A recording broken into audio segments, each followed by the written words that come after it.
Je voulais avoir votre sentiment sur ces affaires de manifestation. Aujourd'hui encore, ça va manifester contre le pass sanitaire, contre la dictature du vaccin, etc. etc. Est-ce qu'il vous semble qu'il faut ignorer ces manifestations, parce que finalement, il n'y a eu que 120 000 personnes samedi dernier, ce qui est déjà pas mal, au cœur de l'été, ou est-ce qu'il faut en tenir compte, et si oui, comment ? Ignorer, jamais. Vous avez là des personnes qui expriment à tout le moins un doute, une inquiétude, une crainte à laquelle il faut pouvoir néanmoins répondre. Je suis persuadée que parmi les manifestants, il y a des opposants, des réfractaires sincères qui vraiment ont une grande sincérité. Il y a peut-être quelques agitateurs, mais concentrons-nous sur ceux qui ont une sincérité dans le doute qu'ils expriment vis-à-vis de la vaccination. Il faut aller vers eux, il faut prendre le temps de leur expliquer, de leur montrer qu'avec aujourd'hui dans le monde 3,8 milliards de personnes qui ont reçu une dose de vaccin, il faut y aller. Une autre question, je voulais vous la poser suite au micro-trottoir qu'on a entendu sur les clusters de Vendée. La cible prioritaire de la vaccination aujourd'hui, est-ce que ce sont les 5 millions de Français avec des comorbidités avérées qui ne sont toujours pas vaccinés, même pas une première dose, ou est-ce que ce sont les millions de jeunes qui, eux, semblent être le vecteur rapide et aggravant du Delta? Vous avez des personnes fragiles, y compris parmi les jeunes. Bien sûr, ça peut être les deux ensemble. Donc ça peut évidemment. être les deux ensemble. Je crois que la vaccination doit être massive. Et d'une manière générale, il faut savoir que lorsque nous protégeons des personnes qui ne sont pas à risque, elles-mêmes, ces personnes vaccinées, vont également contribuer à protéger les personnes à risque. C'est vraiment un enjeu collectif. On doit absolument inclure tout le monde. Donc tout le monde a intérêt à y aller, y compris ceux qui n'ont pas de comorbidité ou de fragilité particulière. Mais je crois que ça a été bien compris, d'ailleurs, depuis la prise de parole du président voit la de la mobilisation République, qui est très encourageante. Je me demande s'il n'y avait pas moyen de faire plus simple dans le cadre de ce pass sanitaire. C'est-à-dire qu'on a commencé avec les cinémas, par exemple, le 21 juillet. Maintenant, ce sera les trains, les restaurants. Il n'y avait pas moyen de faire tout le monde en même temps, même peut-être un peu plus tard, de manière à ce que ce soit clair et simple. Il fallait aussi laisser le temps aux personnes de s'organiser, de récupérer l'application qui permet de faire les vérifications, de le personnel qui va le faire. Il y a quand même un petit peu d'organisation. Ça n'est pas insurmontable. La preuve, certains restaurateurs le font déjà. On a reçu beaucoup de témoignages. Je pense à une collègue à Aix-en-Provence qui a un témoignage d'un cirque, en l'occurrence. Et la directrice du cirque lui a écrit en lui disant « Merci, merci ». Et ça s'est très bien passé. Ça a été de manière fluide. Il fallait juste lui laisser le temps. On a vu combien le temps est important et d'avoir quelque chose qui soit calé, simple, pour tout le monde, oui, mais tout le monde n'a pas besoin du même temps pour pouvoir s'organiser. Donc je pense que ce décalage était important pour laisser à chacun la possibilité de s'organiser. Donc il vous semble que le texte, vous, député de la République française, qui l'avez voté, le texte qui a été voté comme il est présenté aux sénateurs, et ce sera pas, sans doute, il ressortira pas de la moulinette sénatoriale exactement identique, était le meilleur possible à l'instant T. Voilà, le meilleur possible, ça peut paraître présomptueux. C'est un texte compliqué et qui a des imperfections. Aucune organisation n'est parfaite. Si on avait un outil dont on puisse savoir que pour tout le monde, il puisse s'appliquer au même moment, de la même manière et soit parfait, je vous assure que ça se saurait, on l'aurait mis en œuvre. Donc oui, ce texte a des imperfections. Oui, il n'est pas parfait. Oui, il y a parfois des solutions qui sont imparfaites, qui ne sont pas forcément idéal à mettre en œuvre. Mais il fallait le faire, il faut absolument avancer vite. Éric Decouty, je crois, vous voulez poser une question à notre invité concernant la cadence du travail parlementaire. Il faut du temps.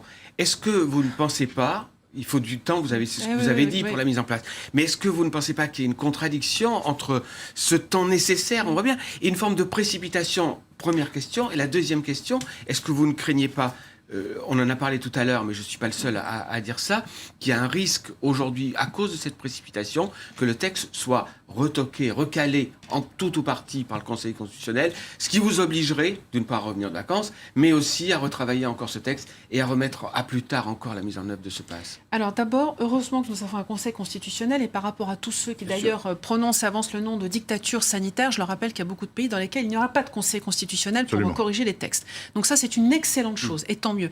On voit que l'équilibre n'est pas facile à trouver. Sur le plan légistique, l'équilibre n'est pas facile à trouver pour voir comment nous pouvons restreindre nos libertés, car c'est une restriction de liberté. Il faut l'appeler, il faut le dire.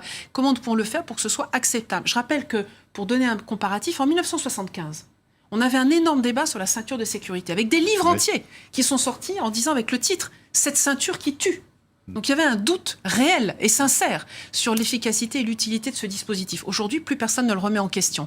Là, la différence peut-être avec 1975, c'est qu'on a un virus qui va beaucoup plus vite que nous. Beaucoup plus vite que notre dispositif. Donc, on a un virus qui va très vite, il faut pouvoir aller vite, et du coup, la vitesse, oui, risque de nous faire aller du côté d'imperfection, notamment sur le plan juridique. Si et le texte est recalé par le Conseil constitutionnel. S'il est recalé, on retravaillera. On est là pour ça. Il faut se féliciter de savoir qu'on a un Conseil constitutionnel. Il n'aurait pas fallu prendre un tout petit peu plus de temps, travailler, avoir des débats un tout petit peu plus sereins, pour peut-être en gagner du temps. Il est quand même passé au Conseil d'État et les débats ont été 3 fois plus longs qu'ils n'étaient prévus au départ. Donc on s'est quand même donné le temps de le travailler et le Sénat va le travailler encore. Donc j'ai vraiment la question confiance. de la mise en œuvre dans les centres commerciaux, par exemple, c'est un vrai problème. Alors sachant que les centres commerciaux sont aussi des espaces confinés fermés. On fait comment avec un virus qui est particulièrement difficile en milieu confiné fermé? On est sur un sujet, je vous assure que si on avait la réponse précise, on le ferait.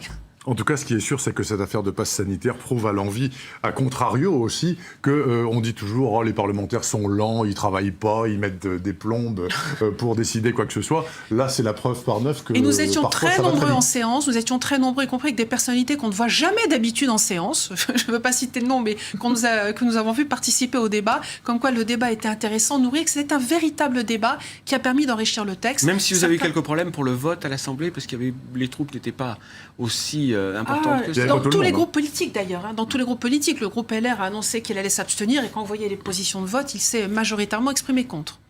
Vous n'avez rien contre. Ah non, il faut le faire. Alors là, la décision qui a été prise par M. Estrosi me semble très pertinente.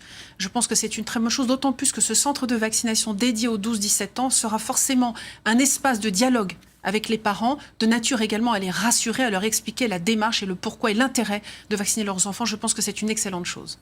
Vous êtes député, je le rappelle, à LREM des Français de l'étranger, donc votre circonscription, ce sont des Français qui vivent par définition à l'étranger, en l'occurrence Europe de l'Est, Russie, Asie du Sud-Est.